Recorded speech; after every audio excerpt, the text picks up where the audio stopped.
Radio Classique.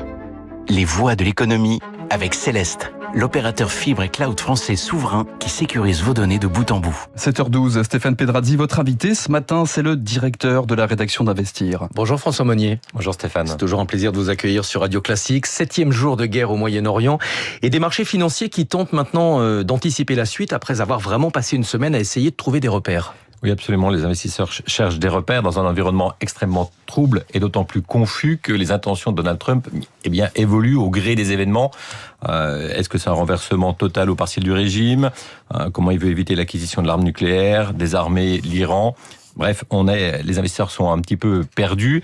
Ils ont du mal aussi à chercher des informations et des repères auprès des experts politiques ou géopolitiques, parce que ces artistes de la prévision, se sont souvent trompés. Souvenez-vous, lors du Brexit en 2016, le scénario central c'était il y aura pas de Brexit. Encore la veille du référendum, et finalement il y a eu un Brexit. Il y a eu également une erreur d'appréciation en 2022 où la plupart des experts expliquaient qu'il n'y avait aucun intérêt à ce que la Russie entre en guerre et entre dans le territoire ukrainien. Et finalement, tout le monde a été pris au dépourvu. Et récemment encore, les experts affublaient Donald Trump d'un acronyme, le fameux TACO, Trump Always Chickens Out. Trump se dégonfle toujours. Exactement. Et maintenant, on est passé carrément dans un scénario inverse où c'est Trump est un va-t-en-guerre. Donc on le voit, les investisseurs se méfient de tout ça, et donc ils cherchent des repères.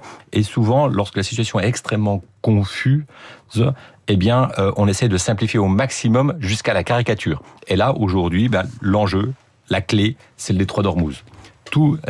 C'est est-ce que les bateaux vont pouvoir à nouveau le franchir ? Parce que pour l'instant, même si les États-Unis et Israël sont les maîtres des airs, c'est l'Iran, c'est Téhéran qui contrôle ce détroit. Et on a aujourd'hui plus de 200 navires pétroliers, gaziers qui sont bloqués dans le Golfe. On a, je le rappelle quand même, 31% des flux mondiaux de pétrole qui sont acheminés par voie maritime qui sont aujourd'hui bloqués dans le détroit, plus de 20% du gaz naturel.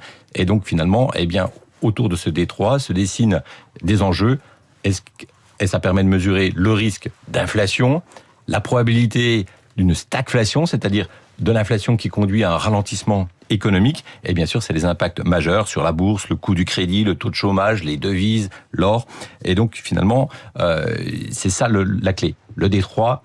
Et autour de ce détroit, on a des stratégistes de toutes les banques qui nous font des scénarios. Et toutes les banques, aujourd'hui, à travers le monde, ont 3 scénarios. Voilà, pour mettre les choses dans des cases, le scénario le plus probable, on va dire. Le scénario probable, le scénario de base, c'est que finalement, ce conflit, cette guerre, dure 4 à 5 semaines.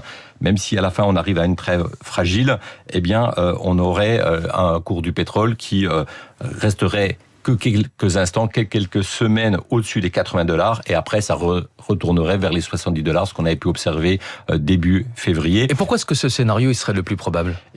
Parce que les investisseurs estiment que Donald Trump va être limité dans le temps du fait des élections à mi-mandat.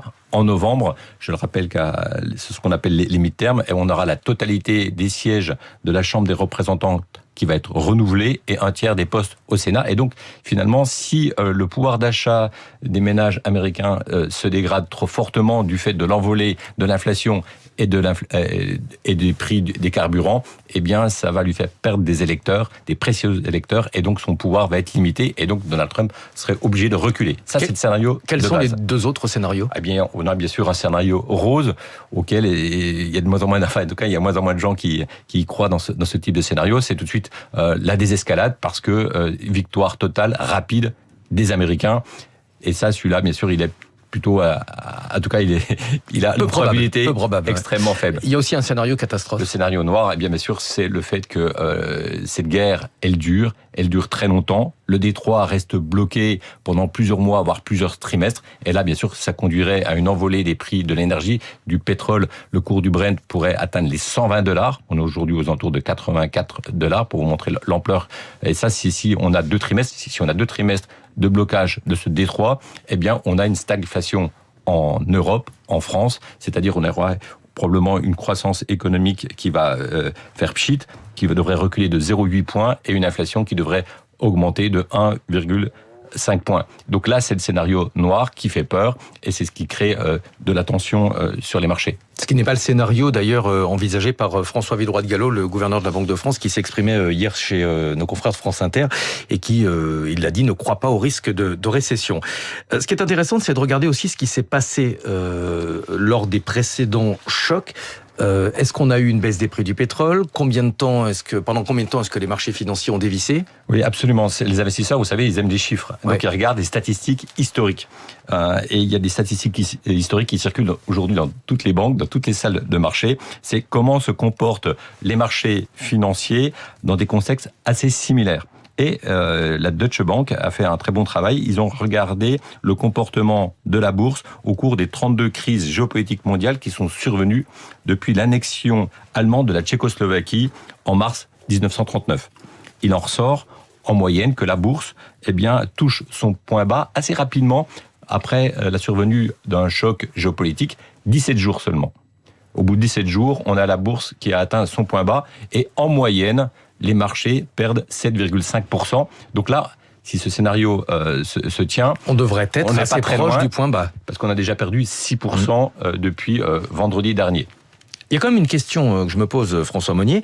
En début de semaine, les marchés financiers ont réagi à la baisse, mais pas Wall Street. Pour quelle raison ? Oui, les premières séances ont été plutôt sympathiques pour les États-Unis, pour Wall Street, parce qu'on avait des investisseurs qui avaient beaucoup... en tout cas qui avaient surpondéré, qui avaient acheté massivement les actions européennes et asiatiques et qui ont vendu lundi des actions européennes et asiatiques pour acheter des actifs américains parce que les États-Unis, c'est la zone géographique qui est autosuffisante en énergie alors que l'Europe, l'Asie, on apporte du pétrole, on apporte du gaz et comme les Américains sont autosuffisants, c'était l'endroit refuge et l'arrivée des investisseurs sur les actifs américains, ça a fait monter bien sûr le dollar qui souffrait depuis de nombreux mois. Ça a fait grimper aussi les taux longs sur le marché obligataire. Oui, on a des taux qui ont eu tendance à progresser, que ce soit aux États-Unis légèrement, mais aussi en France. Il faut voir que le taux à 10 ans français est passé de 3,2% à 3,5%. Alors on va dire c'est le taux à 10 ans français, c'est peut-être pas forcément très intéressant de suivre ça. Sauf que ça a un impact sur notre quotidien. Absolument, ça a un impact sur si jamais vous souhaitez acheter un appartement, vous souhaitez acheter une maison, une voiture, votre coût du crédit dépend du taux de l'État dans lequel vous vivez, dans le pays dans lequel vous vivez. Et si les taux à 10 ans français augmentent, votre coût du crédit, lui, inévitablement, il va augmenter, comme ce qui se passe sur le pétrole au Proche-Orient, c'est un impact sur le carburant. Merci beaucoup François Monnier, directeur de la rédaction du magazine Investir. Et merci à tous les deux. La matinale de l'économie revient lundi dès 6h avec vous Stéphane. Bon week-end. Dans un instant, on décortique l'étonnant langage des jeunes avec Karine Dijoux. 7h20 sur